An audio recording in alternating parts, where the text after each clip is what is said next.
वालेकुम दोस्तों, जैसा कि आप जानते हैं हमारा channel Ehsan Shaikh business adviser के नाम से क्रिएट किया गया है। इसकी आप अगर डिस्क्रिप्शन में जाएंगे तो आपको Islamic info, get knowledge, daily updates के मुतालिक सारी मालूमात मिलेंगी, तो आप उसके मुतालिक हमसे कोई भी क्वेश्चन कर सकते हैं। आज मेरे पास एक क्वेश्चन आया है कि सर, ये जो आपकी कंपनी है या इससे रिलेटेड कोई भी कंपनी है जो 10 to 20% देती हैं, 10 to 30% देती हैं, 7 to 20% देती हैं, तो ये तो सूद हुआ। मैं आपको बताना चाहता हूँ कि सूद की डेफिनेशन वो है कि जिसमें अगर हमारी कोई भी अमाउंट फ़िक्स कर दी गई है उसको हम सूद कहेंगे। अगर उसकी अप एंड डाउन बीच में शराइत रखी गई हैं कि इतने फ़ीसद से इतने फ़ीसद आपको मिलेगा, जिसमें अप्स एंड डाउन आती हैं, तो उसको हम सूद नहीं कहेंगे। ठीक है। और उसके अलावा मैं आपको एक चीज़ बताता चलूँ कि अगर हम मुसलमान होने के नाते हमारा सिर्फ ये देखना नहीं है कि ये सूद है या नहीं है, तो सूद का मैंने आपको बता दिया है कि जहाँ पर परसेंटेज फ़िक्स ना हो वो सूद नहीं होता। तो दूसरी बात ये थी देखना कि हमारा पैसा कहाँ पर इन्वेस्ट हो रहा है। हमने कभी ये नहीं देखा, हमने तो सिर्फ इतना देखा है कि सूद नहीं है तो लिहाजा हम भी इन्वेस्ट करें और अपना प्रॉफिट कमाएं। दूसरी चीज़ हमारा ये देखना सबसे ज़्यादा ज़रूरी होता है कि ये जो हमारे पैसा जो है ये किसी गलत काम में तो नहीं इन्वेस्ट हो रहा, या इससे कोई गलत बिजनेस तो नहीं हो रहा जो इस्लाम में हराम है। तो अगर हम इसको नहीं देखते तो ये भी हमारे लिए हराम है। ठीक है। जिस तरह आपको पता है सूद लेने वाला और सूद देने वाला दोनों अल्लाह और उसके रसूल के खिलाफ ऐलान जंग करते हैं। रिश्वत देने वाला और रिश्वत लेने वाला दोनों जहन्नुमी हैं। हमने अब सूद को तो देख लिया, जिस तरह भाई ने मुझसे क्वेश्चन किया कि यार इसमें 7% है मिनिमम, उसमें 10% है मिनिमम, तो इससे नीचे नहीं जा रहा, तो ये भी सूद हुआ ना, फिक्स तो ना हुआ। तो सर मैं आपको बताता चलूँ, उसमें हमने ये देखना होता है कि ये वेबसाइट या कोई कंपनी जिसमें हम इन्वेस्ट कर रहे हैं, जो हमें प्रॉफिट की रेशियो दे रही है 10 to 20, 7 to 20, जितना भी, मतलब हर ग्रुप का अपना अपना एक सिस्टम होता है, उस हिसाब से उन्होंने आपको प्रॉफिट देना होता है। तो उसमें जी ये हमारा देखना ज़रूरी है कि एक कंपनी है, एक बिजनेस है, अगर वो हमें 10 to 20% फिक्स कर रही है या 7 to 20% फिक्स कर रही है, तो वो हमारे लिए एक किस्म का सूद होगा, क्योंकि वो एक कंपनी है। उसमें उसको लॉस भी होना है, प्रॉफिट भी होना है, और हम किसी भी चीज़ की गारंटी नहीं दे सकते कि इसमें इसको प्रॉफिट हो। लिहाजा हमने उसमें से चेक ये करना है कि भाईजान इस कंपनी की या इस वेबसाइट्स की कितने बिजनेस हैं।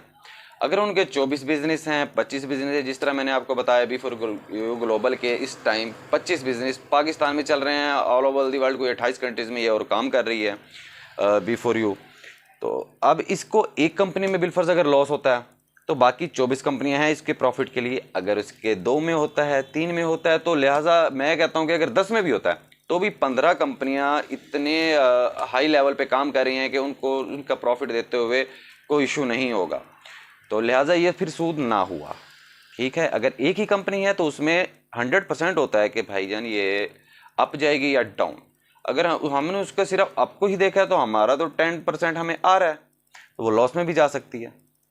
तो इस चीज़ को हम सूद नहीं कहेंगे, हम उस चीज़ को सूद कहेंगे जिसमें हमारी शरह भी फिक्स होगी और कंपनी एक होगी और उसने हमें फिक्स करके रखा होगा कि भाई आपको इसमें लॉस का कोई अंदेशा नहीं है। तो आपकी समझ के हिसाब से और मेरी समझ के हिसाब से तो ये बात आती है कि हम कोई भी कारोबार करते हैं उसमें प्रॉफिट और लॉस दोनों साथ साथ होते हैं। अगर हमारे ज़्यादा कारोबार हैं तो हम एक तरफ से अगर लॉस कर लेते हैं, दूसरी तरफ से हमें उसका प्रॉफिट मिल जाता होता है। तो इस तरह से ही हमारा शेड्यूल और सिस्टम है, तो लिहाजा हम इसको सूद नहीं कह सकते, और हम इसको सिर्फ एक बिजनेस माइंड कह सकते हैं, बिजनेस प्लानर कह सकते हैं। जिस तरह B4U ग्रुप के ओनर्स जो हैं बड़े सैफुर रहमान खान न्याजी, इन्होंने अपना एक प्लान किया, इतने सारे बिजनेस किए जिसमें वो इन्वेस्ट करके हम सबको एक अच्छा प्रॉफिट दे रहे हैं। और इनके काफ़ी मौलवियों से, उलमा कराम से फतवे भी इनके रिटर्न में हैं पड़े कि इनका कोई सूद नहीं है। तो सर जो मुझे क्वेश्चन किया गया था उसका मैंने आपको आंसर दे दिया। अब मैं आपको ये बताता चलूँ कि हम लोग देखते हैं सूद। अब हमने अगर किसी बच्चे की, आजकल हम पाकिस्तान में रहते हैं तो आपको पता है कि रिश्वत के अलावा कोई भी काम नहीं होता। हमने अपने एक बच्चे की अगर नौकरी लगवानी है किसी भी सरकारी महकमे में तो कम से कम उसकी रिश्वत जो है वो 5 लाख रुपए से स्टार्टिंग है। अगर हम किसी को रिश्वत देते हैं, ठीक है, हमने कभी भी ये नहीं देखा कि यार सूद तो हमने देख लिया कि हराम है, हमने रिश्वत देते हुए कभी ये नहीं सोचा कि भाई हम रिश्वत दे रहे हैं तो ये हलाल है कि हराम है। तो ये हराम है।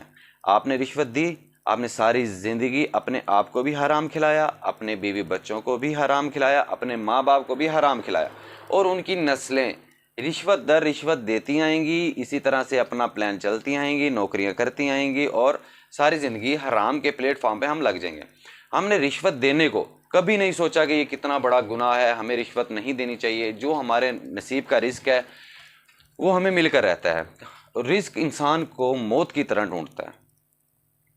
अब हमने इसमें ये देखना है कि हमने रिस्क तो हमारा मुकद्दर है, तो उसमें मेहनत हमारी सबसे ज़्यादा जो ज़रूरी शर्त है। अगर आप मेहनत नहीं करते तो आपके लिए कुछ भी नहीं है।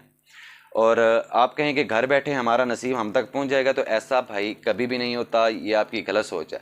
रोटी का वादा अल्लाह पाक ने किया है कि मैं अपने इंसान को भूखा नहीं सुलाता, और वो तो खालिकुल माल कायनात है, वो पत्थर में भी कीड़ों को रिस्क देता है। हम तो फिर भी इंसान हैं, तो वो हमें भी रिस्क देगा, ज़रूर देगा इंशाल्लाह।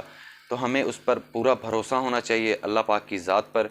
उसके अलावा कोई ना दुनिया को चला सकता है, ना हमें कोई नुकसान पहुंचाना चाहे तो भी नहीं पहुंचा सकता। अगर अल्लाह पाक हमें नुकसान नहीं पहुंचाना चाहे तो कोई भी हमें फ़ायदा नहीं दे सकता जब तक अल्लाह पाक आपको फ़ायदा ना देना चाहे। तो भाई ये जो क्वेश्चन मेरे से हुआ था सूद का, वो मैंने आपको क्लियर कर दिया। और रिश्वत की बात भी मैंने आपको बता दी कि इस तरह से हम लोग रिश्वत देना पसंद करते हैं, जिसको हमने कभी भी हराम में नहीं गिना। हमने इसको अपनी ज़रूरियात में गिना, अपनी चीज़ों में गिना, अपना एक फ्यूचर बनाने में गिना। तो भाई रिश्वत देना भी हराम है। अगर आपने रिश्वत देकर नौकरी लगे हैं या नौकरी कर रहे हैं तो आप भी हराम खा रहे हैं, अपने बच्चों को भी हराम खिला रहे हैं। तो ये आपकी मजबूरी है रिश्वत देना। लेकिन फिर भी रिश्वत देना जितनी भी मजबूरी हो, अगर आप रिश्वत नहीं देते तो आपको अल्लाह पाक इससे भी एक अच्छा प्लेटफॉर्म दे सकते हैं। आपने देखा होगा कि बहुत सारे लोग ऐसे हैं जो करोड़पति हैं, लाखों पति हैं। वो लाजमी नहीं है कि गवर्नमेंट की उनके पास नौकरी है या कोई और नौकरी है। वो अपना बिजनेस करके अल्लाह पर तवक्कल करके ज़ीरो से स्टार्ट करते हैं और किसी मकाम पर पहुंच जाते हैं। तो स्टार्ट पकड़ना सबसे ज़्यादा ज़रूरी है। अगर हम सोचते रहते हैं कि हम यूं कर लेंगे तो हम ऐसा कर लेंगे, तो हम सिर्फ सोचते ही रहते हैं, हम उस पर अमल नहीं करते। जब तक हम अमल नहीं करते तो हम उस पर स्टेप नहीं ले सकते। अगर हम स्टेप लेंगे ना तो ही हम इंशाल्लाह दुनिया में कामयाब हो सकते हैं। बगैर स्टेप के हम कुछ भी नहीं कर सकते।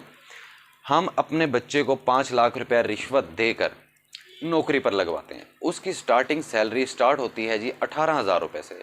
उसको 35,000, 30,000, 50,000 पर जाते जाते उसकी 10 से 15 साल सर्विस हो जाती है। ठीक है, क्योंकि एम्प्लॉय से मेरा काफ़ी रिलेटेड है, तो मुझे इन चीज़ों का पता है कि इतना टाइम इतनी सैलरी में लग जाता है। वही 5 लाख रुपए अगर हम B4U ग्रुप ऑफ कंपनीज़ में या कोई ऐसी कंपनी में जो इस टाइम पाकिस्तान में लीगल चल रही है और पाकिस्तान को सपोर्ट कर रही है, जिससे पाकिस्तान की वैल्यू बढ़े, तो हमने उसमें ही इन्वेस्ट करना है ताकि हमारा पाकिस्तान में रोज़गार का सिस्टम बढ़ेगी। जितनी कंपनियां इस टाइम पाकिस्तान में चल रही हैं उसमें वर्कर बेशुमार हैं, तो इस तरह रोज़गार भी फराहम हो रहा है, कंपनियां भी चल रही हैं।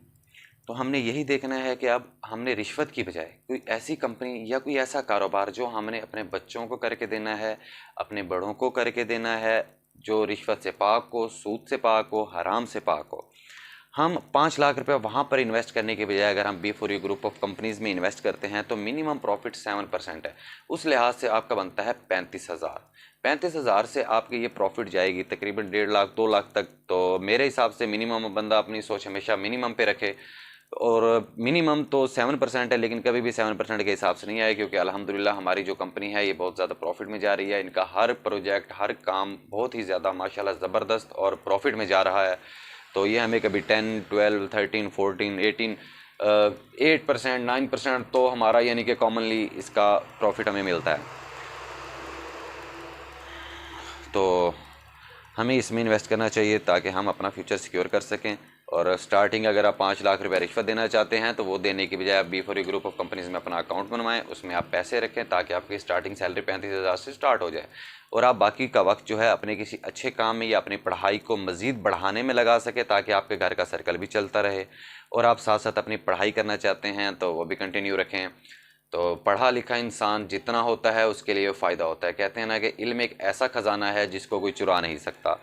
और आपका पढ़ा लिखा होने से ये होता है कि आपका जो IQ लेवल है वो किसी हद तक बहुत ज़्यादा बढ़ जाता है। आपको में फ़ैसले करने की हिम्मत आ जाती है, आपको अच्छे बुरे की तमीज़ हो जाती है।